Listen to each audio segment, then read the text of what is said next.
Thanks everyone for joining us. We're going to wait just a minute or two more, just to let the numbers stabilize with people coming into the Zoom room, but we'll get started in about a minute.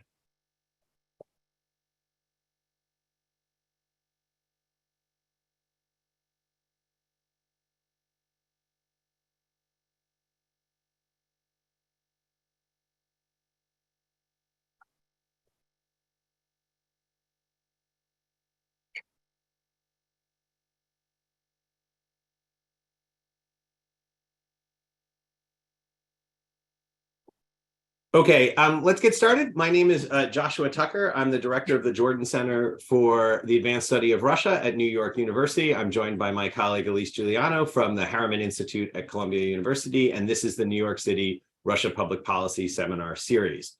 Before we get started, I would just like to say take a moment here to just say some condolences to our Turkish colleagues and our Syrian colleagues and those of you who are joining us from areas of the world that are affected by the tragedy that's been taking place in Turkey and Syria over the course of this week.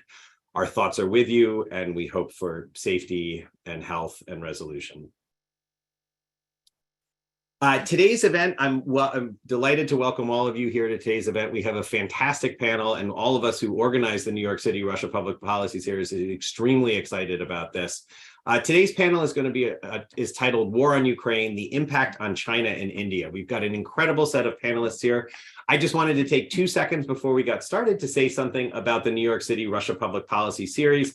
This is a series that is a joint collaboration of the Jordan Center for the Advanced Study of Russia at NYU, as well as the Harriman Institute of Columbia. It is generously funded by the Carnegie Corporation of New York. This has been going on now for almost 5 years. We've been fully virtual since the pandemic started. We put on events about once a month during the academic calendar. And our next date is going to be on March 22nd, if you want to mark that down now. And the next panel will be focused on individual level sanctions and the fates of Russian oligarchs. So that's coming on March 22nd. There'll be more events later on in the spring. But without further ado, I'd like to turn to today's panel. Once again, thank all of our incredible panelists for joining us today. I'm super excited to hear what they have to say. For those of you who are new, the format here is that we've asked each of our panelists to speak for introductions, and then we'll take questions. Because it's a webinar format, the way that you can leave questions is by using the Q&A button below on the Zoom interface if you're on Zoom, or if you're on YouTube, you can put questions in the YouTube comments. We will then select from the questions that are put in the Q&A after the speakers have all done their introductory remarks. The nice thing about this format is that you can leave a question at any time. So you're not going to interrupt anybody. If you leave a question while the speaker is talking, we'll have that question to draw upon later on in the seminar. So without further ado, I'd like to turn it over to Elise Giuliano to introduce our speakers.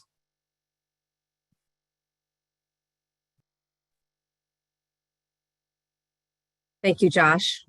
Okay, I'm very pleased. We have an excellent lineup for you today. I'm very pleased to introduce our first speaker, who is Elizabeth Wishnick. She is a senior research scientist in the China and Indo-Pacific Security Affairs Division at the Center for Naval Analyses. And she's on leave from her regular position as professor of political science at Montclair State University. Dr. Wishnick is also a senior research scholar at the Weatherhead East Asian Institute here at Columbia University. She has dual regional expertise on China and Russia, and is an expert on Chinese foreign policy, Sino-Russian relations, Asian security, and Arctic geopolitics. She has a new book, China's Risk, Oil, Water, Food, and Regional Security, forthcoming from Columbia University Press, which addresses the security consequences of energy, water, and food risks in China for its Eurasian neighbors. She received her PhD in political science from Columbia and an MA in Russian and East European studies from Yale and a BA from Barnard College. She speaks Mandarin, Russian, and French, and recently spent 6 months in Vladivostok, as well as in Shanghai and Almaty as part of a Fulbright Global Scholar Award. Elizabeth. Thank you, Elise, and thank you so much to the Harriman Institute and to the Jordan Center for inviting me to discuss these important issues. So I'm going to begin with China, since that's my area of expertise. And address some of the conventional wisdoms about China and Russia's war on Ukraine. So typically, what the media has been focusing on is the Taiwan angle. What is China learning from Ukraine for its Taiwan ambitions? And there's a lot of speculation, but there's very little information. And I would argue that China's Taiwan goals are independent of Ukraine, and we can talk about that later. The other issue that's often in the news media is whether or not China is winning or losing. For some decades, China has been a strategic partner of Russia, although it claims to be impartial in this conflict. There is a lot of commentary on how China might be benefiting from this conflict. So I'm going to argue that while China may have some opportunities in some respects as a result of the Russian invasion, largely this has had a destabilizing impact on China. So the only way that China might really benefit substantially is if Russia were the winner in this conflict, which is quite unlikely. So in the event of some major defeat or a stalemate of some sort, I think China's interests would largely be harmed.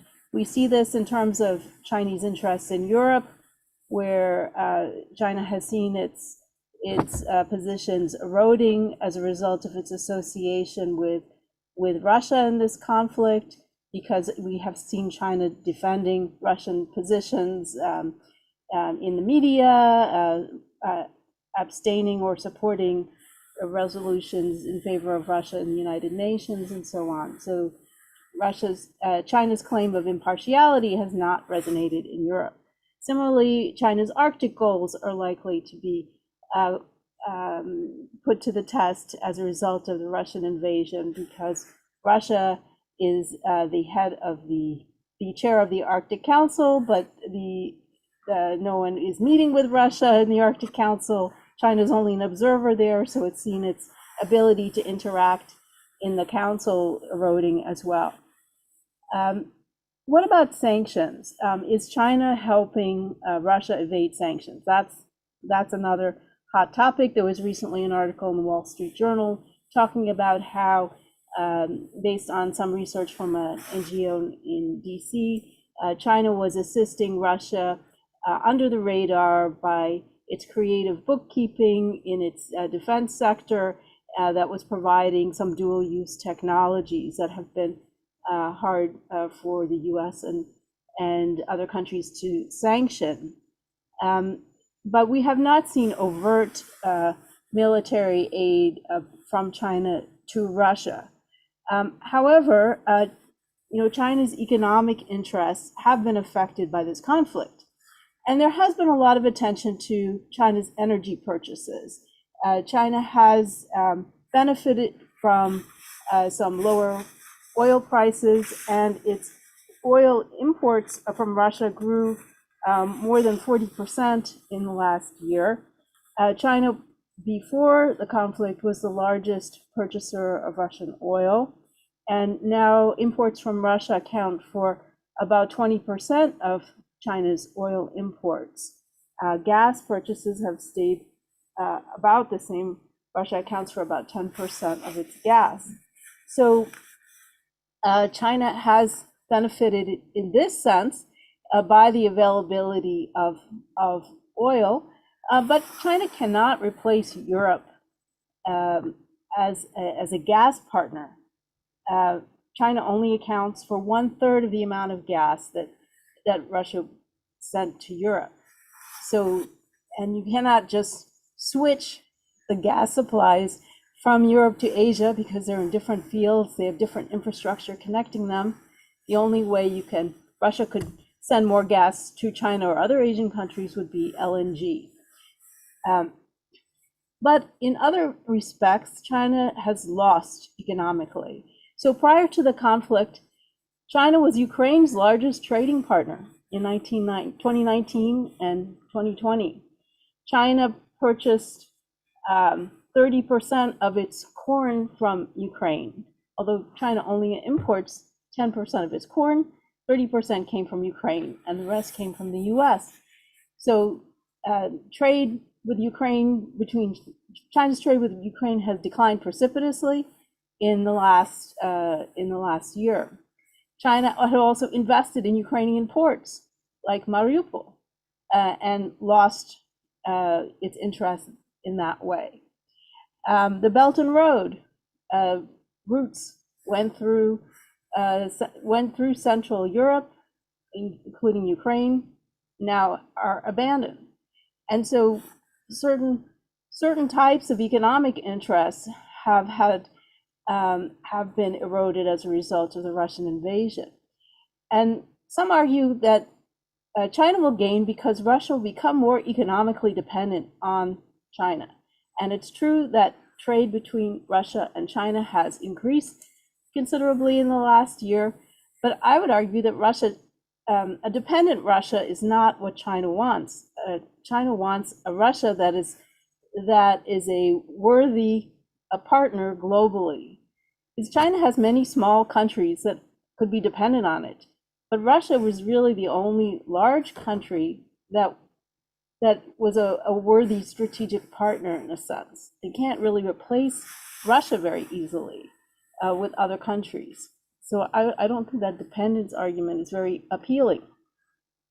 And finally, I would say that the conflict has had many destabilizing impacts on East Asia that are detrimental to Chinese interests. You have a growing geopolitical polarization as countries in the Asia Pacific, or the Indo-Pacific as we call it, perceive a tightening of the China-Russia partnership, and the US engaging more with its allies in the region. And you have the potential for an arms race as Japan is boosting its defense capabilities considerably. The South Korean president said he would consider hosting US nuclear weapons in the country again, or even developing a nuclear deterrent. North Korea is always in the news with the latest weapon system. And surely that is not in China's interest, that you have an arms race developing in Northeast Asia. Southeast Asia, you have a lot of concern over food prices because they received a lot of food from Ukraine and also fertilizer from Russia, not getting that, and prices are increasing.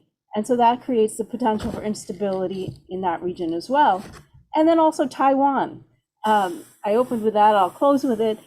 Taiwan is important because there's a lot more attention to it from European countries that did not focus much on Taiwan before. Ukraine is beginning to engage with Taiwan. I mean, many Central European countries. And China finds all of this attention to Taiwan very unsettling. The DRC ambassador to the EU just made a statement arguing that this should not be happening. So that's a very unwelcome development for China as well. So I would say that maybe some bargain oil deals have come China's way. Maybe they've sneaked in some dual use technology under the radar. But I think largely for China, the Russian war in Ukraine has had many negative and destabilizing impacts. And I'll stop there. Thank you. Thank you, Elizabeth. And now I'm happy to introduce Deepa Olapalli. She's a political scientist specializing in Indian foreign policy, India-China relations, and Asian regional and maritime security. She's a research professor of international affairs and the associate director of the Sigur Center at George Washington University.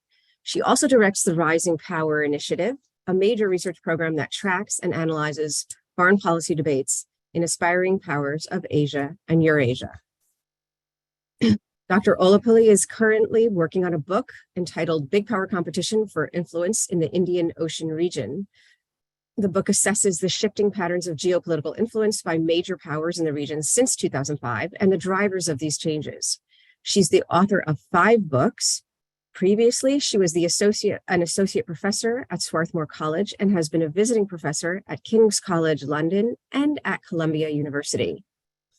She also held senior positions in the policy world, including the U.S. Institute of Peace and the National Institute of Advanced Studies in Bangalore, India. She holds a PhD in political science from Columbia University. Deepa? Thank you so much. And it's a pleasure to be back at my alma mater. And I'm happy to hear Elizabeth say that, that China does not really want a weak Russian partner, because interestingly, I'm going to be talking about India. And one of India's biggest fears is, in fact, that China gains an extremely weak Russia because of the Sino-Indian conflict going on. So let me just begin by saying that on India and impact on from the sanctions and so on, I know others are going to be speaking about this. Manjari, I know, will be speaking about India, Russia. But let me just say that, in my opinion, the Ukraine war and India's position on it has, India has suffered some important reputational costs.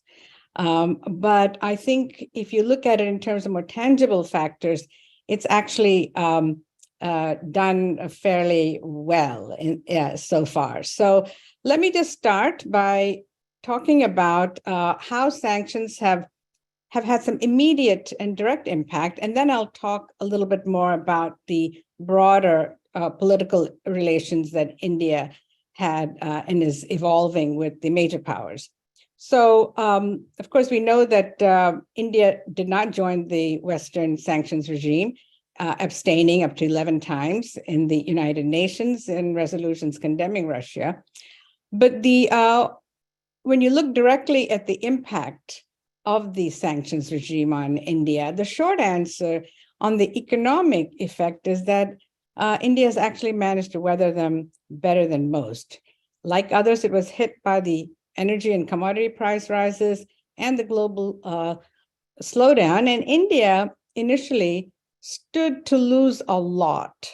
It had nearly, decades of close ties with Russia and was purchasing very key inputs such as oil, fertilizers, and almost 60% of military equipment. So not doing business with Russia would have dealt a near body blow.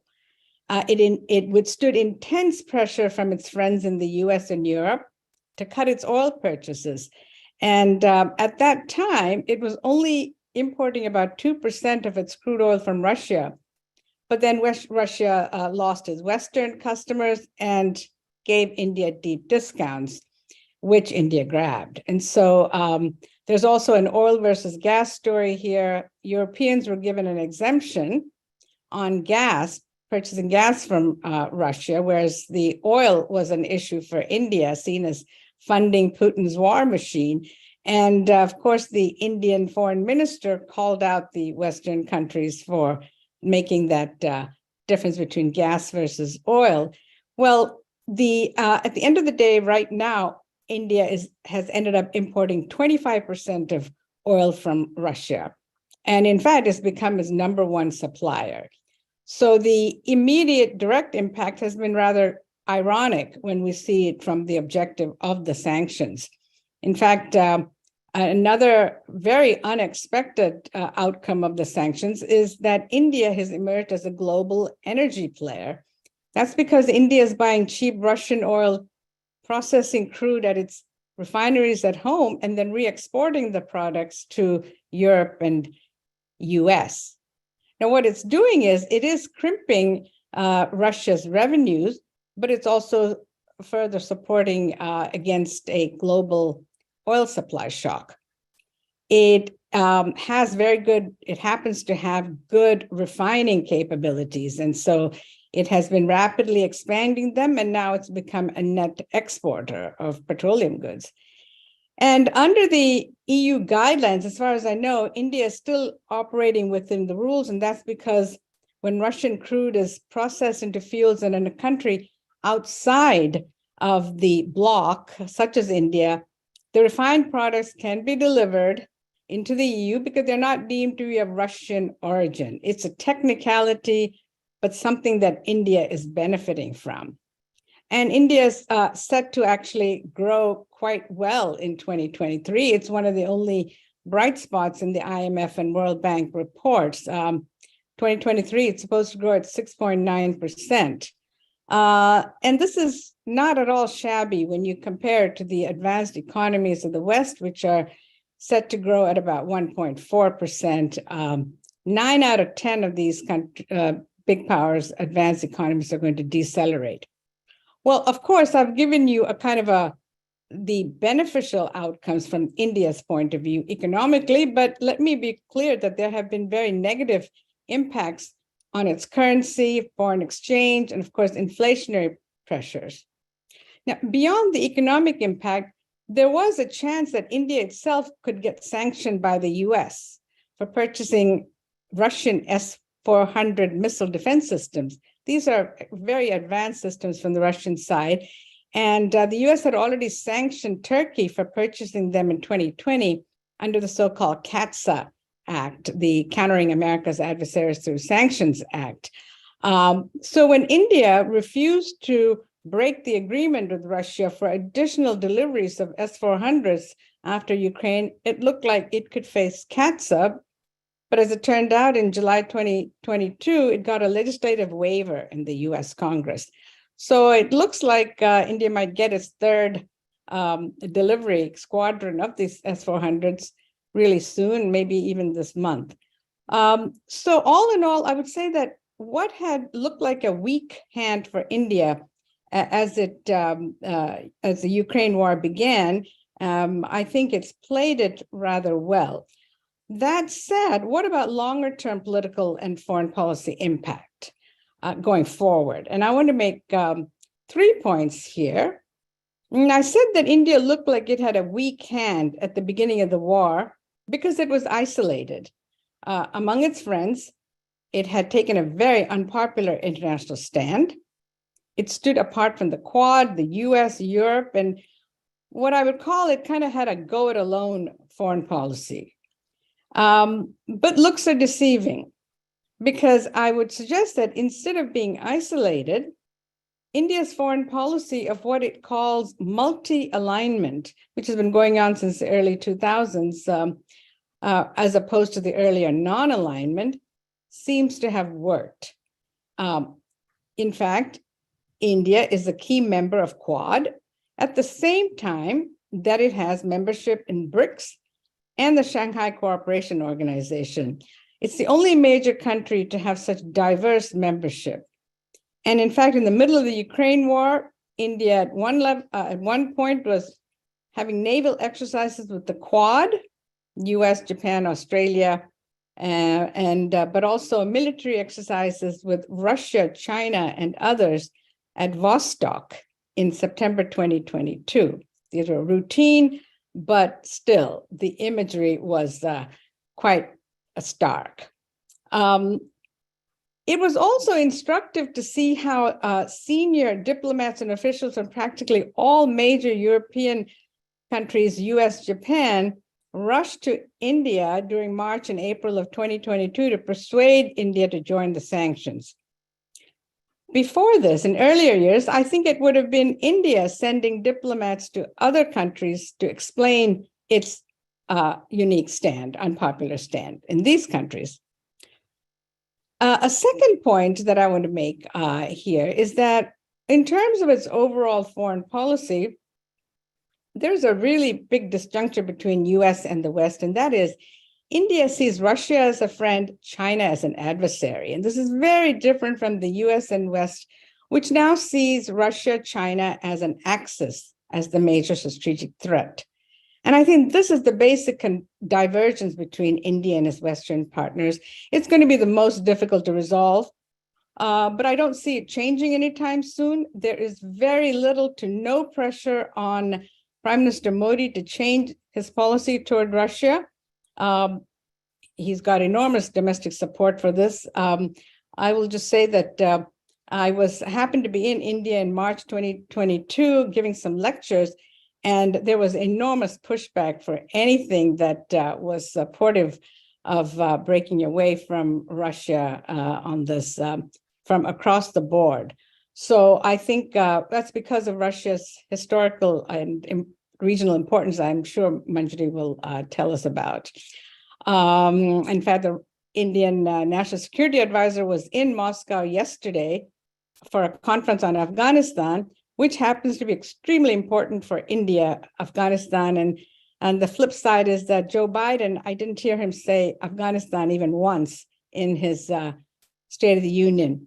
So I think the only way I see India changing its policy is toward Russia is if, in fact, it becomes a extremely weak junior partner of China, especially affecting arms policies toward Moscow's arms policies toward India. And at that point, I think India is already anticipating a bit of this, is diversifying its arms, but it cannot do it overnight. Last but not least, the future of India and the US Quad. And I think the good news is that their shared view of a long-term future strategic challenge coming from China puts them in a place where they both need each other. They're putting together a system of economic defense networks in the Indo-Pacific that would have been unimaginable for India even 5 years ago. And so far, India and the Quad are separating the European and NATO theater from the Indo-Pacific theater. It's a delicate dance, but I don't see it slowing down. In a way, it would be, if it did, it would be kind of like cutting off your nose to spite your face. The West is getting more socialized to India's exercise of its kind of particularistic foreign policy, insisting on a certain amount of strategic autonomy, which is prepared to do even at some cost, as we have seen. Now, it's undeniable that there's been some cost of trust in India. So there has been some setback. And my last point is that, however, against all this, if the situation in Ukraine escalates and the Russia-China relations tighten to an unacceptable degree, then India will not have the luxury of separating the two theaters, and it would be forced to choose sides, which would be quite historic from India's foreign policy history. Thank you. That's it. Thank you so much, Deepa. Now we turn to Elena Rybakova, who is Deputy Chief Economist at the Institute of International Finance. Elena's research focuses on global markets, economic statecraft, and economic sovereignty. She was previously a research fellow at the London School of Economics and a visiting fellow at Bruegel.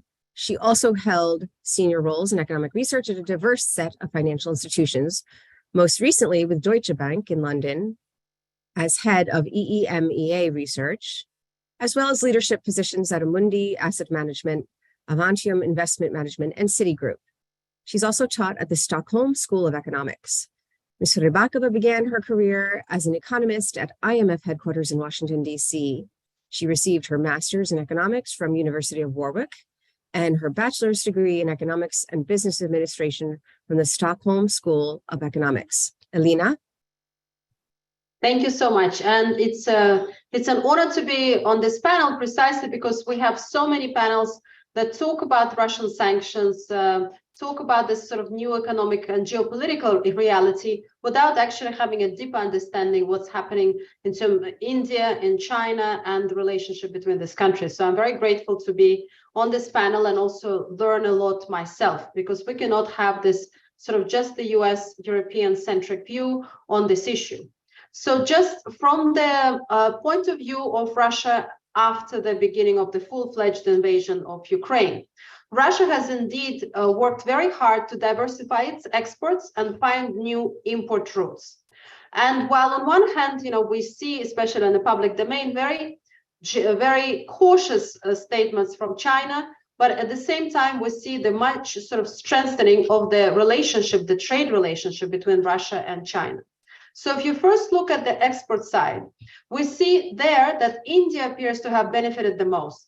India used to be very small importer, as Deepa also pointed out, of Russian commodities, of Russian oil. It used to import, I think, 2-3 percentage points of total imports. Now the figure is much larger. But if we look at the breakdown between volume and price, that's where the volume has increased the most for India in 2022, and the price has remained relatively stable, while the rest of the world, of course, experienced a sharp increase in commodity prices, in oil price. And I think that is an important takeaway. So India is benefiting from cheaper Russian oil, just increasing volume dramatically. Also, India is benefiting from processing this cheaper oil and then doing some value-added transformation and then exporting it as products. I think this dynamic might continue and might strengthen going forward because of the embargo and the price cap that is also coming onto the Russian products. For Russia, in terms of the embargo and price cap, Russia has already been redirecting the flow of oil, crude oil, to India and China away from Europe. And you've seen almost a 10 percentage swing in the composition. So if you used to have Europe account for more than 47% of imports of Russian crude, now we have China disproportionately larger and taking away as Europe drops to just sub 40. And of course, with the embargo, it will go to zero, near zero, but not quite. India and China are picking up that ratio. If you look at the products, that has not been possible last year. And therefore, it might suggest to us that it's just genuinely difficult because the products that Europe needs the most are not always the same products that Asia needs. And if indeed refineries in Asia and other countries can be successful in using Russian crude like India, refining it and export onwards, again, that gives extra benefits to countries like, in this particular case, India.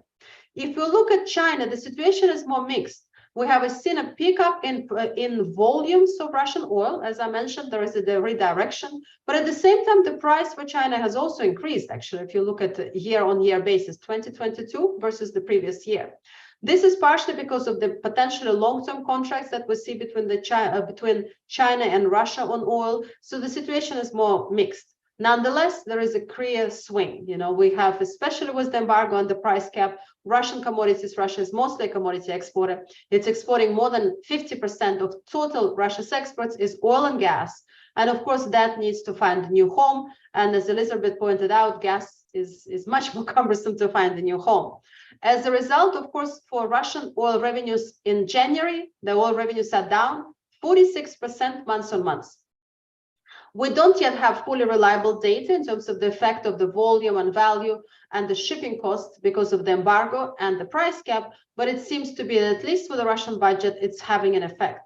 Of course, the Russian budget is also concerned, and they're thinking of maybe indexing the price that they're calculating taxes on, maybe away from euros, that is no longer really reflecting the composition of Russian trade in oil markets, maybe back to Brent or other sort of benchmark. But nonetheless, we see pressure on the budget emerging from the measures that we're taking. We're also seeing the fragmentation of the commodities market, and we're also seeing increase in transparency.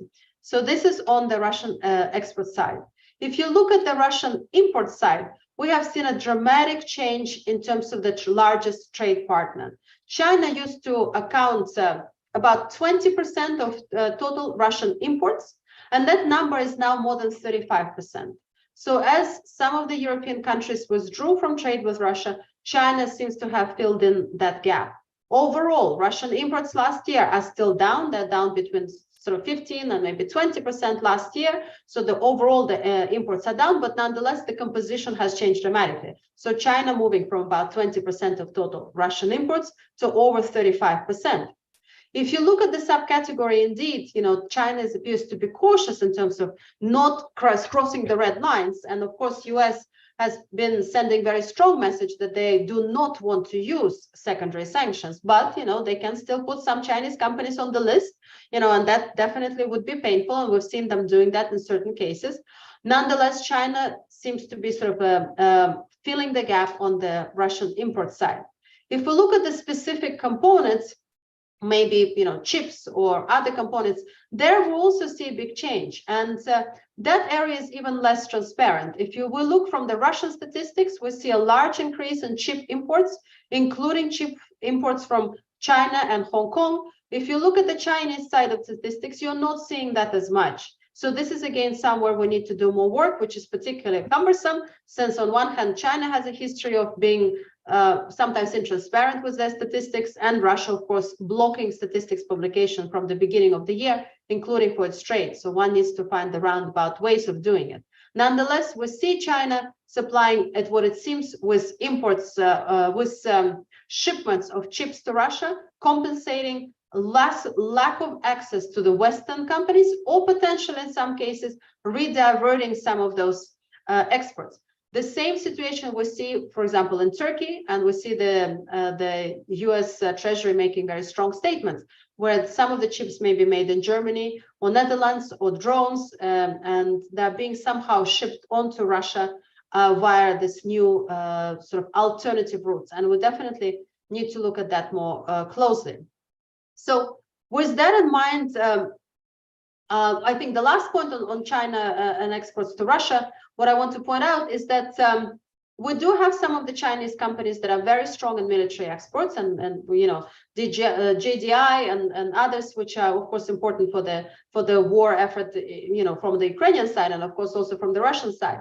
It appears again that some of these companies continue to trade with Russia. It's not yet prohibited fully, right? They're not you know, they're not Western companies that cannot provide military technology. These are Chinese, potential Chinese technology. But again, we're seeing some of that equipment making their way to Russia directly from China to Russia. That's another channel that is specifically significant for the oil, for the military effort in Ukraine. So first, on the Russian exports, Russia does export oil and gas, but you know, more than 50%.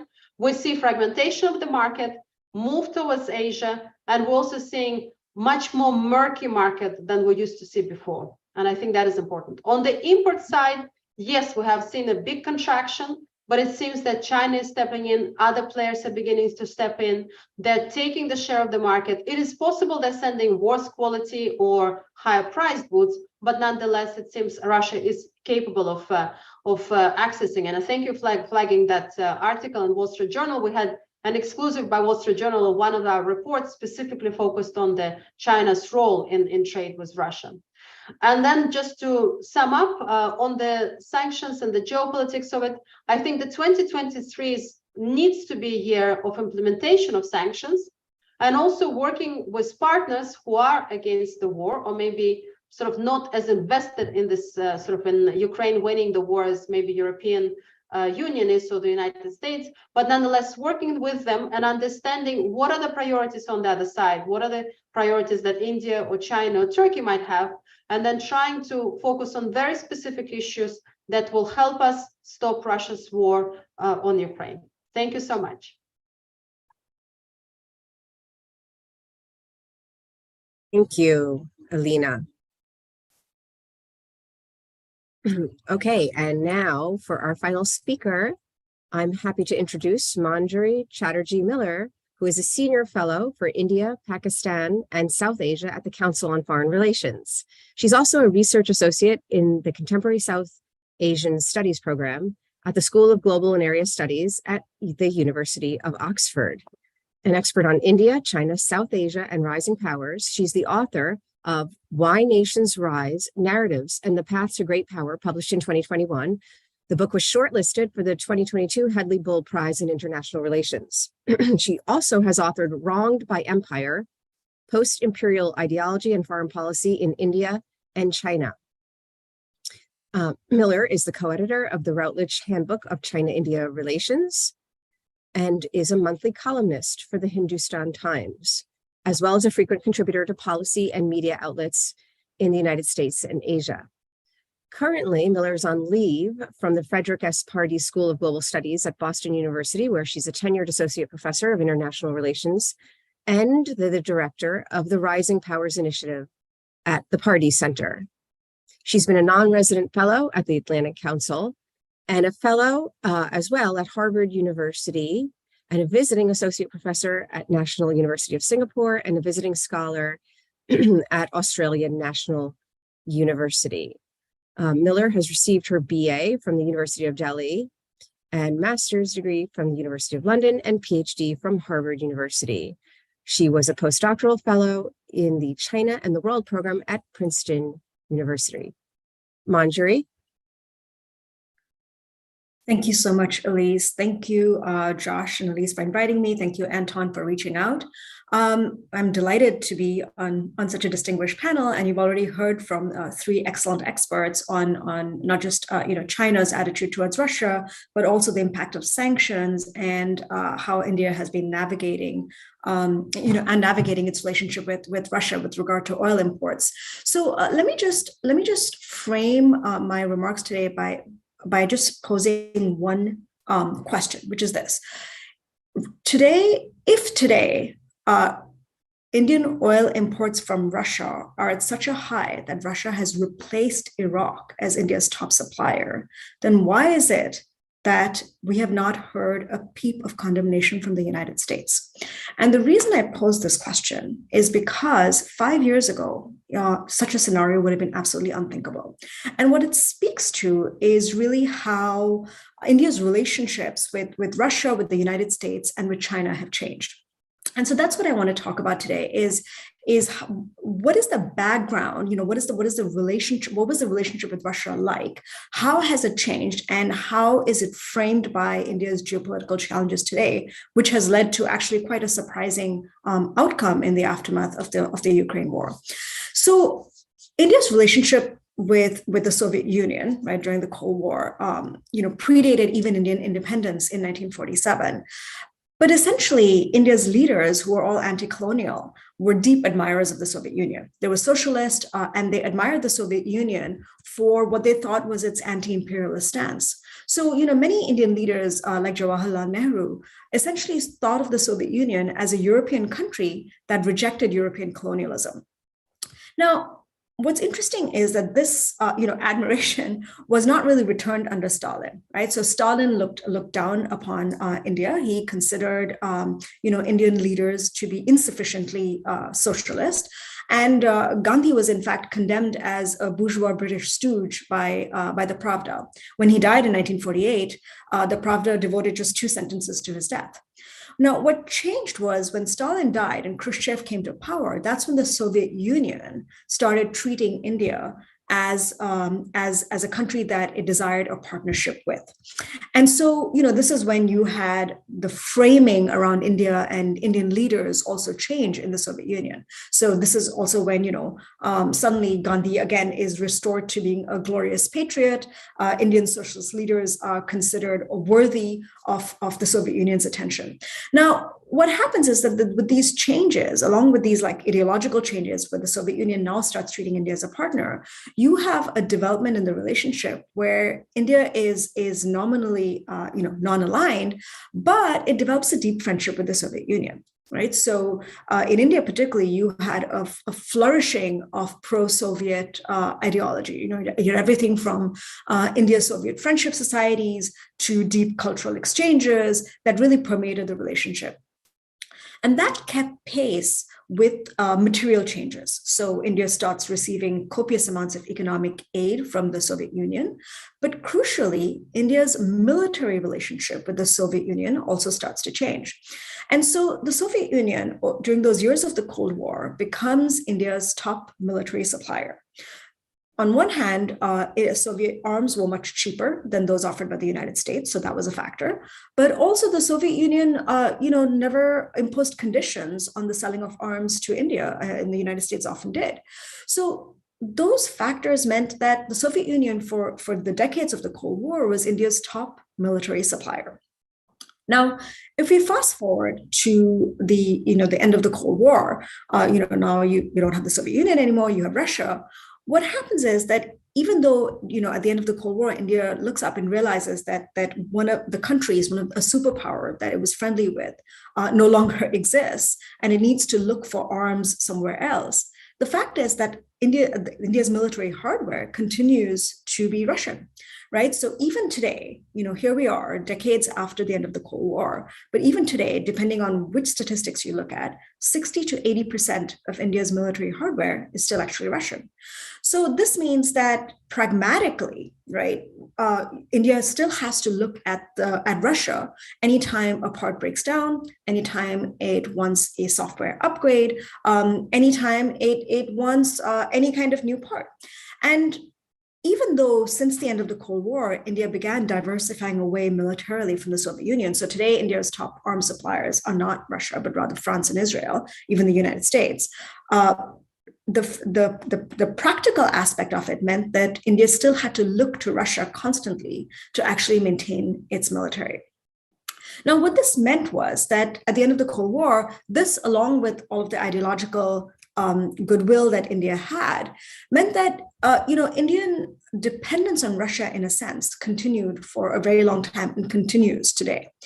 Now, the pragmatic aspect of this meant that its relationship with Russia was no longer what it was during the Cold War, but also had to be taken into context of other geopolitical challenges, right? So on one hand, you had the military relationship continue, but on the other hand, India woke up in the post-Cold War era and realized that it had faced a really severe geopolitical challenge from China, right? So even though India's relationship with China had never been good, right? China was considered its number one adversary, as Deepa pointed out.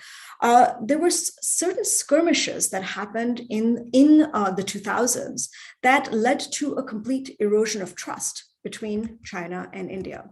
So as a consequence, India realized that it needed to really nurture a relationship with the United States. Right. So as India's relationship with China deteriorated, India's relationship with the United States deepened. Now, in India's eyes, when it looked at its relationship with Russia and tried to frame it in context of its relationship with the United States and context of its relationship with China, its most ideal scenario is one where the United States realizes the biggest external threat is not Russia, but rather it is China, and that India and the United States and Russia should work together to contain China. And its least ideal scenario is one, which as Deepa pointed out, is where Russia is pushed into the arms of China, essentially eroding India's ability to conduct a war against China on its border, right? Particularly as it continues its military dependence on Russia. And so with this framing came a realization that India needed to, at some level, maintain the trust and the historic relationship that had continued with Russia for all of these decades, right? So it could not afford to let its relationship with Russia just completely tank. So when the Ukraine war happened, what you had was a scenario where India was put into a very, very difficult position, right? So it could not come out and condemn Russia outright, right, on that war, because it did not want to drive Russia into the arms of China. But at the same time, it could not afford to jeopardize its new partnership with the United States. So what you saw this past year is India playing a very, very careful game on Ukraine, where, finally, I think it was in summer of last year, where Prime Minister Modi came out and during the Shanghai Cooperation Organization made his first Shanghai Cooperation Organization meeting, made his first remarks, which were mildly condemning of Russia at the time. So this balancing game that India has been playing for the last year has been very, very, very difficult on one hand, but also has had, as Deepa points out, some reputational costs. The reason the reputational costs have been mild is because currently India is in a very fortunate position where the United States needs India in a way that it didn't 5 years ago. And this is because of the bipartisan consensus on China. So as a result of this, India has been able to maintain its position without a public condemnation from the United States on its position on Ukraine and even on its purchases of Russian oil. And, the question, I think, which is open-ended at this point is how long this delicate balancing act can last, right? So at some point, is the United States going to look for more tangible commitment from India to the partnership, which would include a public condemnation of Russia? But, this is not a very likely scenario because one of the things that India has been very, very careful about is nurturing both of these relationships in a way which are not detrimental to it, particularly given its border issue and the border scenario with China. And I'll just stop here. Thank you so much. Thanks to everyone. This has even been more fascinating than I expected, just because of this the way the two fit together here and the picture that you all have painted for us. I would like to remind the audience that the Q&A is open and we're taking questions there, but I want to start with a couple of questions of my own and then I'll turn to the audience as well. So Manjari, can I just follow up on one point you made here, which is perplexing me about the remarks you made. So as you said, one of the situations here is that India is dependent on Russia for armaments and for maintaining armaments. And yet, if we look at what's going on in Ukraine, I think one of the big stories that's come out, and we've heard this about China updating as well, has been it's hard to look at this situation and think that Russian armaments are superior to Western armaments. So is that something that's actually being updated in India? Do you think we will see a sort of evolving direction of India trying to move away from Russian armament purchases because of this? And if so, is that possibly an avenue for the United States to have a little bit more leverage here in terms of pushing India towards the sanctions, despite the very considerable domestic opposition to this that has been described already? Right. Thanks, Josh. Yeah, I mean, as I said, India has been diversifying away from Russia. It's been diversifying away from Russia since the end of the Cold War.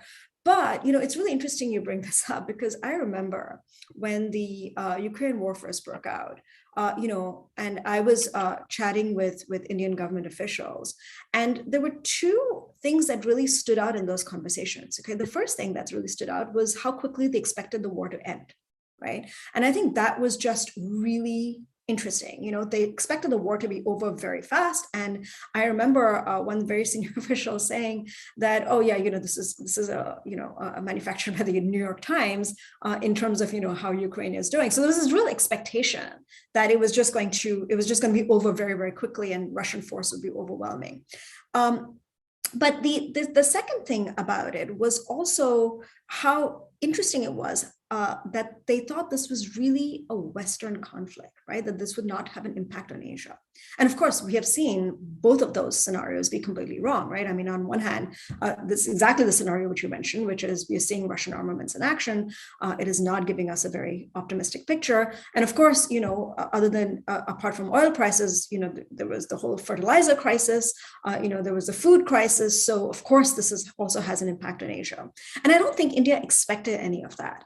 And I think that has been a wake-up call in many respects. And so what you see in India's position in Ukraine is, in fact, somewhat of an evolution, right? It's not the way Indian officials reacted, last year early when the war started was different from by the time you got to the Shanghai Cooperation Organization meeting with Prime Minister Modi last summer, right? There had been evolution of the position. And it wasn't simply because India woke up and decided to condemn Russia. It was because it was seeing the real-time effects of the Ukraine war, and it was seeing Russian armaments in action, and it was seeing the impact on Asia. Great. Thanks so much. Picking up on that theme of sort of seeing the negative consequences and beginning to act on it, Elizabeth, could I push you a little bit on this point that you made? So what I found coming out of your talk is that there's this interesting kind of tension going on, because on the one hand, when we listen to the talks of people talking about India, people are looking at India and saying worried about India falling into that Russia's going to fall into the arms of China and become so subject to Chinese domination. But on your talk, you're talking about how this war has actually been harmful for China on many different levels. So if China is becoming stronger vis-a-vis Russia, and the war is harmful for China on multiple levels, why isn't China doing more to try to pressure Russia to back off in the conflict? Well, I think China sympathizes with Russia on certain points. They believe that the war was instigated by the West, NATO and the US, not by Russia. And if you look at the document that China and Russia signed just over a year ago, China, in writing, said it was in agreement with Russia on European security issues, which was a comment that alarmed many European observers, to say the least. So I feel like they have understanding of Russian positions. So I don't think it's in China's interest to to push back on Russia in this way, because they would not want Russia pushing back on China if it intervened in Taiwan or the South China Sea. I mean, they've always had a relationship where they agree to disagree on issues in their respective neighborhoods, and I think this was one of them. I think, like as Manjari said, I think China was not expecting the conflict to go on so long.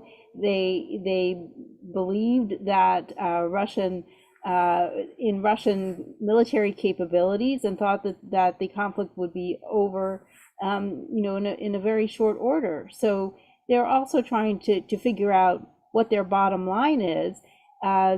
Chinese officials have said it is, respect for the UN Charter, but of course Russia has not been respecting the UN Charter and its activities in Ukraine. And then it seemed more recently that maybe the bottom line was nuclear use.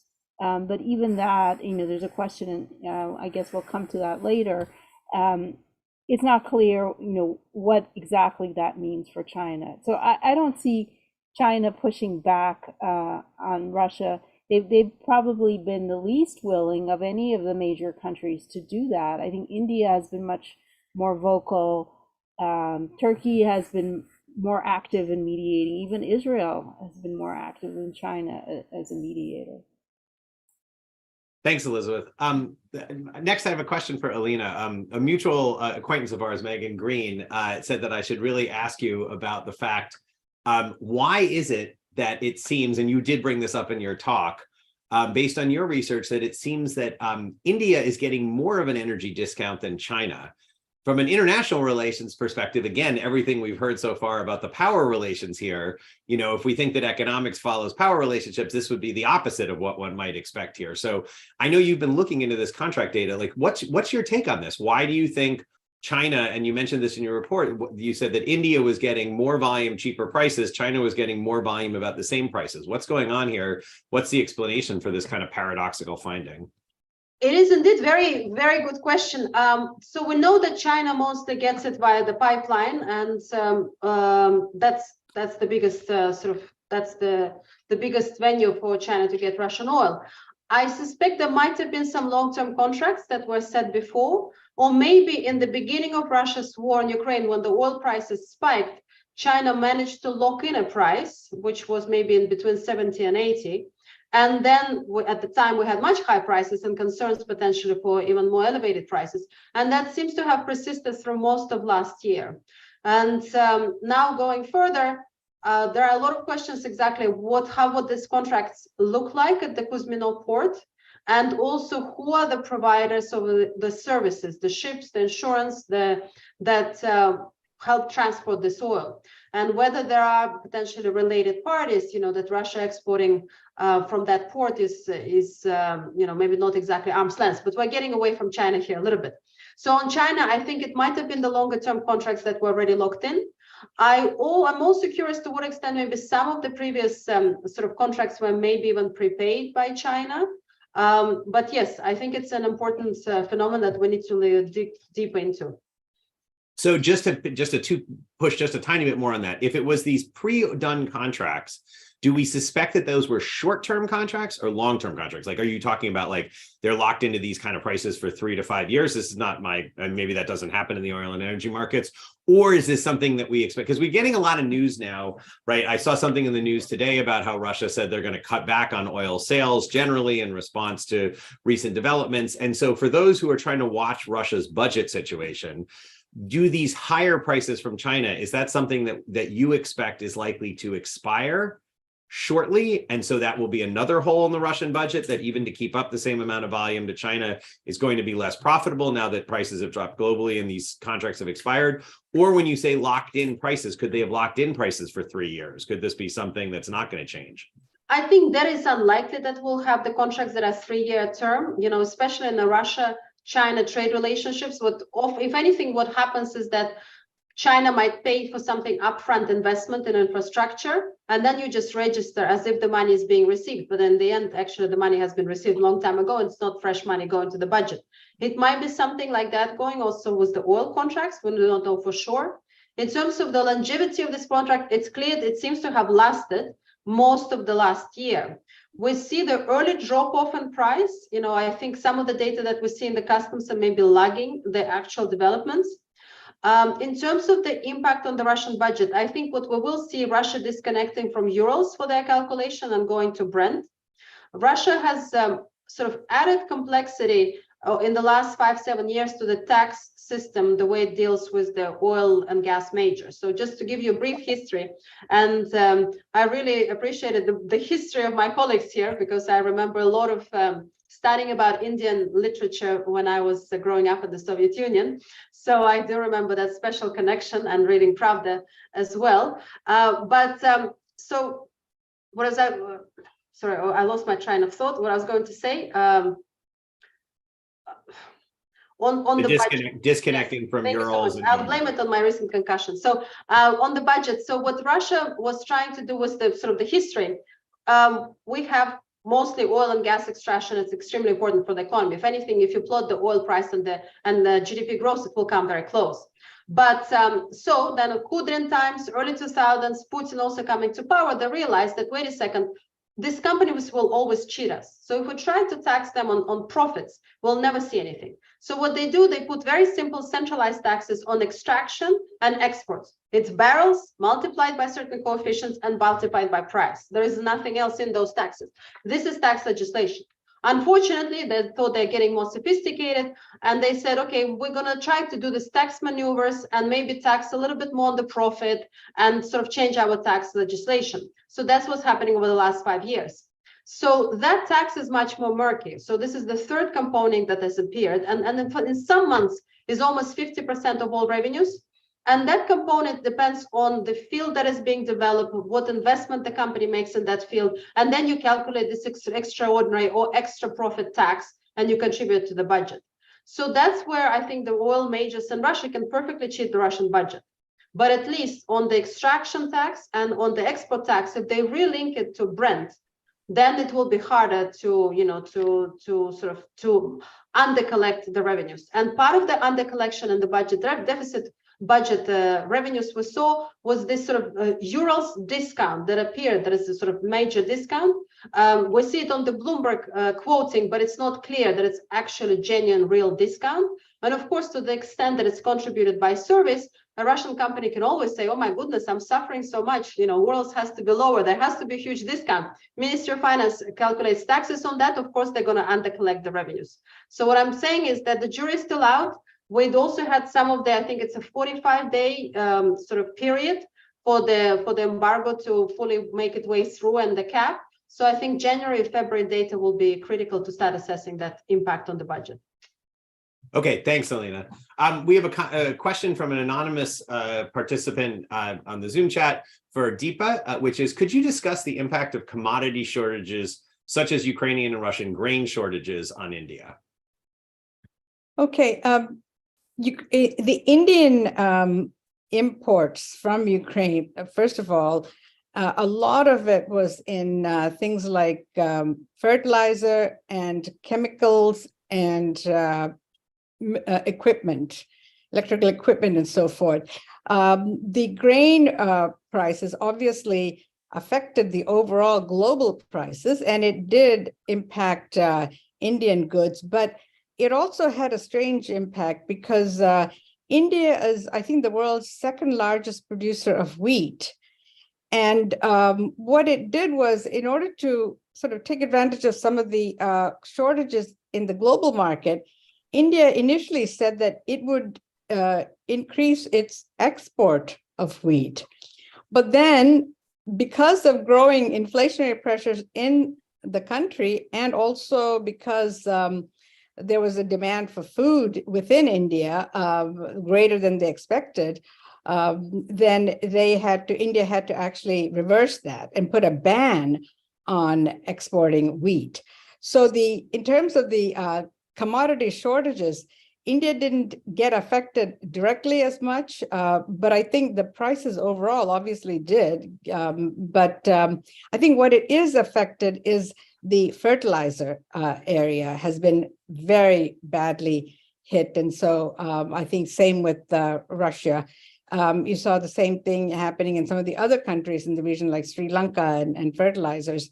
But other than that, the commodity prices, I think, have not had a huge impact as might have expected because of this, because of the wheat situation. And of course, that was something unusual given India's earlier food insecurity. It was sort of seen as playing a kind of a foreign policy a card, such as vaccine diplomacy. Now India might have food diplomacy, but it was short-lived in the end. Okay, thank you. We're going to turn to another question listed in the chat. One of our panelists has to leave a bit early, Manjari, so I'm going to ask her to answer this first, if she desires. But anyone on the panel can answer this question from Alexander Matlovsky.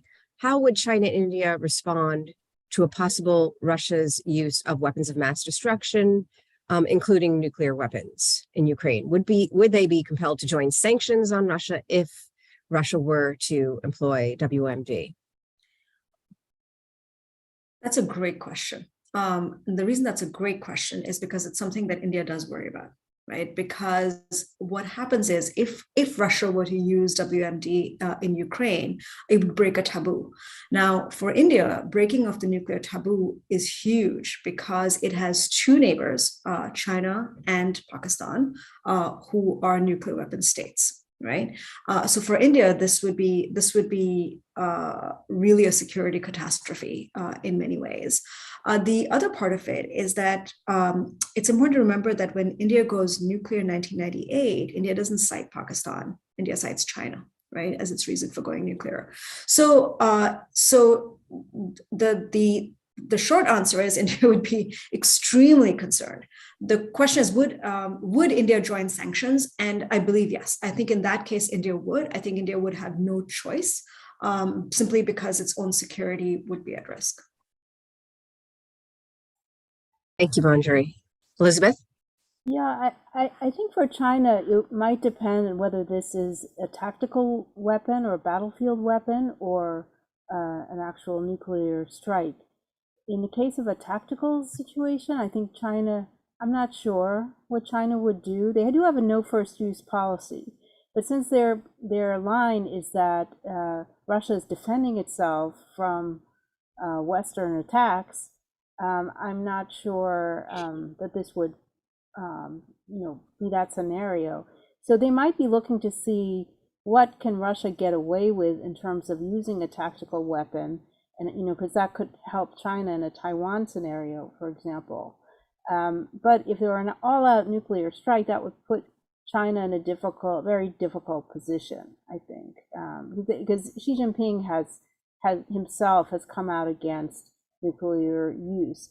And what I was talking about earlier in terms of destabilizing impacts on East Asia, I think what Putin's nuclear threats have done is to enable North Korea to move forward with its nuclear ambitions with less restraints, and that is concerning for China. So there are a lot of, I think it also would be a catastrophe for China if there were a nuclear use, because then China would really have to take a side, and it has been avoiding or overtly take a side. It's been avoiding doing that.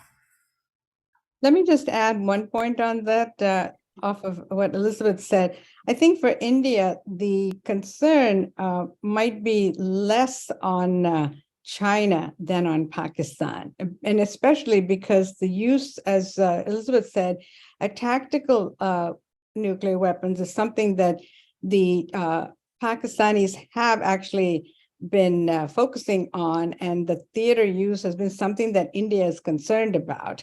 So opening up this sort of gateway, if Russia were to do it, would give a pathway to perhaps to Pakistan. But I don't really see India's concern vis-a-vis China on nuclear. They both have no first use policies.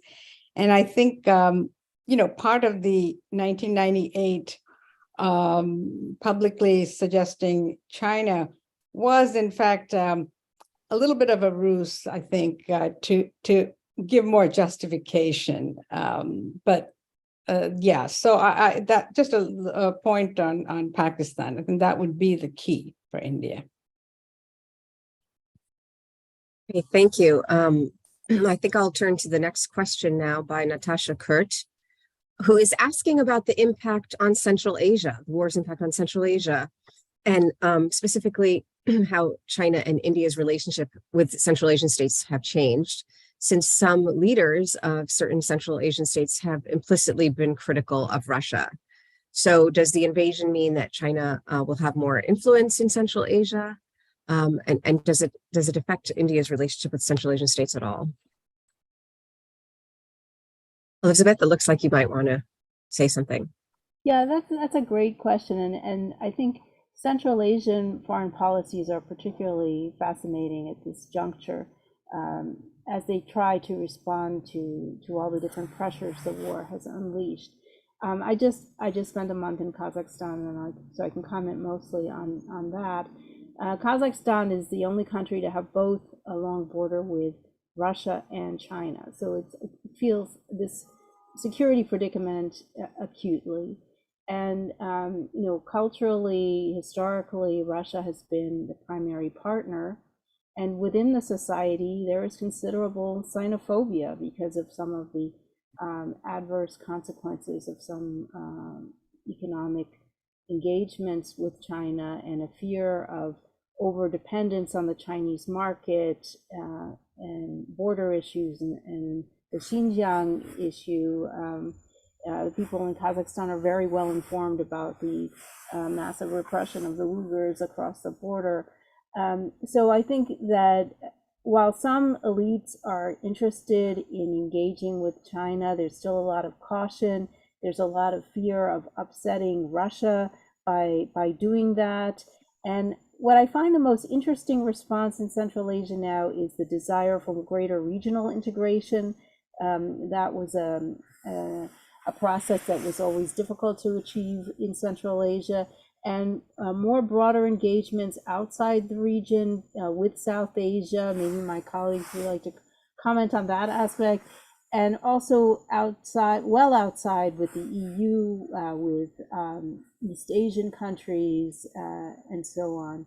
So it's a fascinating moment for Central Asian countries as they grapple with their identities, try to distance themselves from the Russian influence without provoking Russia, but wary of bringing in China because of its huge size and potential impact.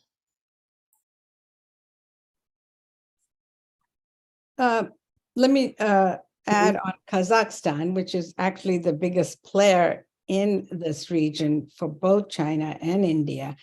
Kazakhstan has become more important in recent years, especially after the India has been accepted into the overall nuclear framework globally, because once the US-India nuclear deal got sealed in 2008, India was allowed to import uranium, and there comes Kazakhstan's importance. I think right now, India imports something like 80% of its uranium is actually coming from Kazakhstan. So it's a very critical country. It also is important because of trade routes that India would like to open up into Central Asia. Historically, it has been, prior to colonialism and so forth, it has been a very important ancient route of trade. However, in more recent years, of course, the Belt and Road, the east-west trade routes are something that India is not really keen on, but as an alternative, it has been talking to Russia and Central Asian states about a north-south transport corridor. And in that, the Central Asian country is very important. So India, in this sense, would be much more important, would be interested in having a Russia-centric Central Asia. And so I think, again, it's in a difficult position because on the one hand, given the Ukrainian conflict, India has to now play a little bit soft pedal some of this, but at the same time, its overarching interest has not gone away. It has a big problem getting into Central Asia to begin with because of the land border with Pakistan and lack of transit routes. So it's always looking for a way to go around and either via Chabahar port in Iran and get in, or some other way. But it's not making a huge progress right now on Central Asia because of structural issues like that.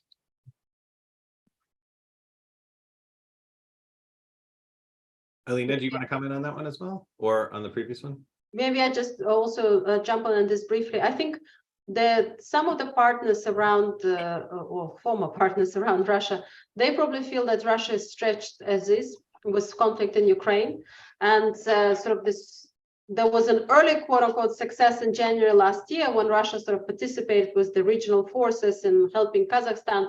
But very quickly, those that special so-called peacekeeping forces were shipped back to Russia, and the discussion was closed.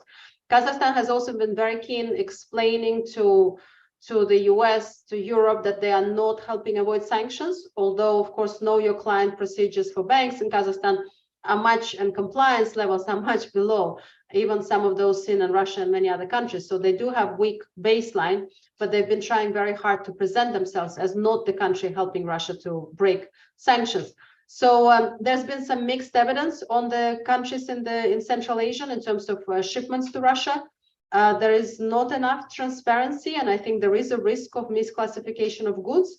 But at least, and also because, of course, they're part of this Eurasian customs union, which also makes it much more complicated, the accounting. But for now, it seems that Kazakhstan has convinced most that it's staying apart from it. And of course, Azerbaijan-Armenia conflict, sort of sideways a little bit, has also been left sort of on their own, given that Russia, in theory, should be supporting and trying to mediate, but in reality has not said anything, has not gotten involved. And Armenia sort of is losing ground, while Azerbaijan is getting support from other sides, including potentially Turkey. Great, thanks everyone. We have another question from the audience, which is that, whether or not there will be, has there been any impact on minority conflicts within China and India that has somehow grown out of the Ukrainian, the war in Ukraine? So Kashmir in India, is anything happening differently because of that? Uyghurs in China, right? Is there anything going on? And then the other sort of, issue with ethnic minorities, of course, that's been reported widely, is kind of this over-reporting within Russia among ethnic minority communities, not over-reporting, the draft taking disproportionately from ethnic minorities. Does that have any cross-border connections with either of these countries? Is there any, so comments on any sort of piece of this particular part of the story? And maybe the answer is no, but we had a questioner in the audience who was interested in this. Deepa, you want to start? Sure, I can. Okay, great. First of all, it's I think the impact is not really high at all on this. In fact, probably not at all. But let me explain why I say that. When you look at Russia, India, and even China, one of the things that they all actually have a common stand on is their question of sovereignty and the fact that minority rights are something that they're very sensitive about. Okay, it's not, the last thing they want to do is internationalize the question, whether it's the Uyghurs or Kashmir. And so I think the Russians are not going to be interested in stoking anything in Kashmir. Ukraine also, I think it's not clear to me that Ukrainians are going around recruiting anybody from there either. So I think these are kind of, China might be a different question, but I think in the case of Kashmir, Russia has been extremely supportive of India for the most part historically on Kashmir, taking India's side over Pakistan, for example. And so I think there would be a kind of a hands-off all around when it comes to these ethnic minorities. And if there was one way that any of these outside countries wanted to ruffle the feathers of the Indian policymakers would be by having any kind of hand in a minority, in the minority area. So yeah, the short answer is no. Elizabeth, maybe from the China perspective, from China's perspective. Yeah, I would agree with that. I would just add that for China, one small benefit of the Russian invasion of Ukraine has been less attention to China's repression of the Uyghurs and more focus on China's enabling Russian aggression in Ukraine. But apart from that, I really don't see any connection between the war and the Uyghur issue. Helena? Yeah, maybe I just want to drop in one more on the domestic issue in Russia, of basically extermination and genocide of the minorities in Russia, because as we know, many of the smaller sort of ethnicities within Russia, the territorial Russian population, are being drafted from, because they tend to already be sort of weaker, underfunded parts of the country, and then being shipped to Ukraine to fight. And so we'll see many languages and nationalities being potentially completely lost within the structure of the Russian Federation.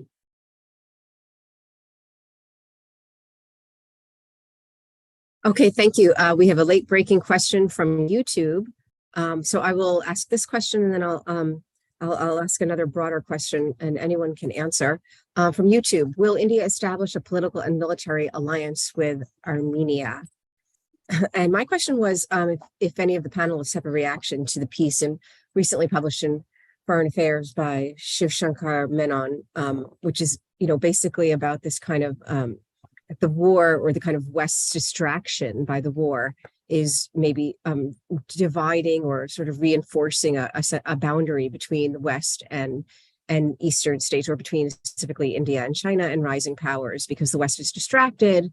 Well, first of all, Russia is highly distracted, but also Europe and the US are highly distracted by the war. And so, turning away from issues of common concern, such as dealing with the environment, reacting to which has led to natural disasters there, or also financial issues, or some of the kind of more specific concerns of each of the states. So it's kind of a very broad article, but if anyone has read it or has a kind of reaction to that piece and wants to discuss it. Thank you.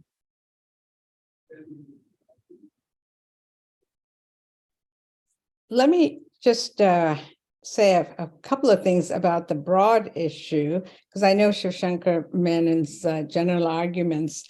One of the things that I found when I was traveling through India right after the Ukrainian invasion was how much of a information bubble that we were living in the West.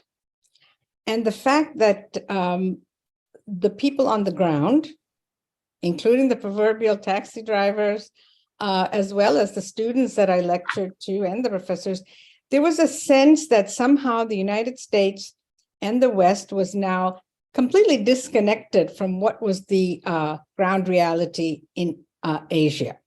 So remember that this Ukrainian invasion happened a few months after the United States chaotic withdrawal from Afghanistan. The US was looking really quite shabby and, had just reputationally it was suffering. And so that left a really bad taste in many of these countries, especially in India. And so, which was a core interest for India. And now suddenly Ukraine came up. And so the distraction, it was beyond distraction. It seemed like, it was kind of incomprehensible for most people. And I have to say, most people that I spoke to also on the ground felt that NATO expansion was to blame more than I would have imagined, despite the kind of the violation and the war crimes and so on by Russia. It just didn't seem to make an impact as much as one would have thought. So I think I do see a huge disconnect in a worldview in some sense that we're seeing. And I think that's something that the US and the West, I think, ignores to our peril. But can I just follow up on that? Because I had a similar experience. I was giving a talk shortly afterwards about the war to an audience of NYU Abu Dhabi students. And to a T, everyone was condemning the invasion, upset about it. And then there was one Indian, I think it was a spouse of someone who was on the faculty there or who was working there, who asked a question. And it was like from the totally different perspective. It was like the person had come out of was talking almost about a different thing compared to even the other people they were around in Abu Dhabi. So is it something about the Indian media environment? Is it something about, like, why do you think Indians have this kind of, and you just said you were taken aback by like how strong the perspective, this sense that it's, I've done a lot of looking at Russian media response and Russian propaganda, and it seemed like the same message that you're hearing echoed in the streets of Russia were coming back, and this was just one anecdotal thing in my case, but it sounds like you've heard more of it. So it's just kind of curious why you think this is the case. Yeah, it really goes back to the Manjari's earlier historical discussion. India and Russia have a close and trusted relationship. And when I say trust, it has to be, you have to see it in the context of all during the 70s and 80s, when the Indians were under sanctions by the West, by the United States, for its pursuit of nuclear weapons without being in part of the NPT. The Russians stood by India. The Russians stood by India during the 1971 war when the U.S. sent a U.S. Enterprise ship into Bay of Bengal to support Pakistan. These are long historical memories that somehow have been deeply ingrained.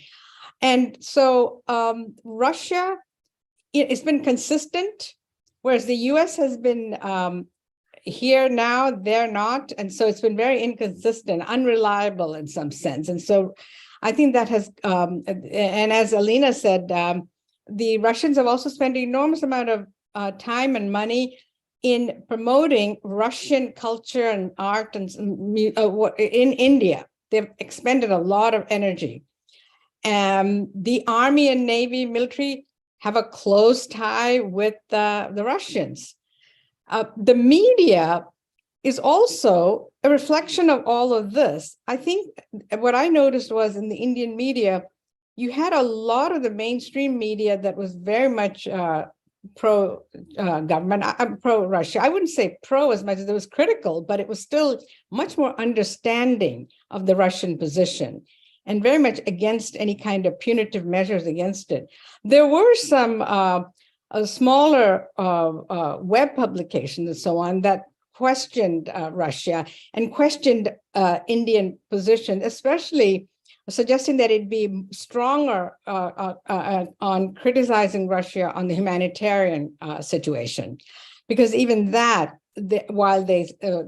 I was surprised at how even that was not seen in the same, with the same passion as you did in the Western countries. And I have to say, one of the reasons was I think there was a sense that there was a certain level of racism going on, that the immigrants coming in from Afghanistan and Syria did not get the same treatment. That did not go unnoticed. And so I think there's an element of that as well that we have to recognize. Thanks. That's enormously helpful. I appreciate that.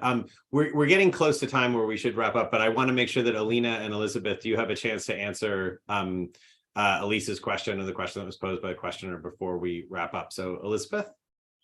Yeah, that's an interesting essay. And I think the author has a point in that we are a lot more focused on great power competition now, and the pacing challenge from China and Russia and its actions in Europe, to perhaps the exclusion of many important global issues.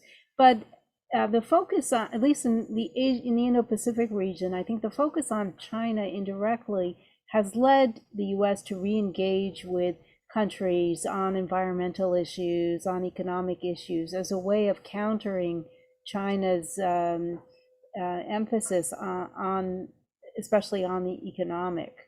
But the media in the United States tends to focus on the dominant issue, on the balloon, on the war, and so we don't see these issues covered to the same extent. And I think the Biden administration has to do a better job of talking about these issues, and none of them were mentioned in the State of the Union speech, for example. So it seems like we have a kind of tunnel vision, but I think that while that's true to some extent, I think that there are some areas where there is appreciation of the global issues that the U.S. needs to engage in. Alina, do you have any last one? I think just the last point from what we started and why it's important to have panels like this, because we have oftentimes very US European centric view. And when I talk to my colleagues, sort of chief economists in some of the African countries, central banks or development banks, they say, look, we come to see Europeans and they tell us, they're starving and they're cold. I mean, seriously, so there is, the withdrawal from Afghanistan, the perception there, then where Russian propaganda especially is so successful, when there is a possibility to seed doubt. And this is when the countries against the war do not engage or engage in an extremely pragmatic, sort of self-centered way when they need something, whether it's Qatari gas or suddenly Venezuelan human rights abuses are not a problem when we need oil from them, or Iran. I think that's sort of just feeds more into the Russian propaganda. Okay. All right. Well, let me thank you so much on that note. I want to thank all of our panelists for joining us today. This has been an enormously informative conversation.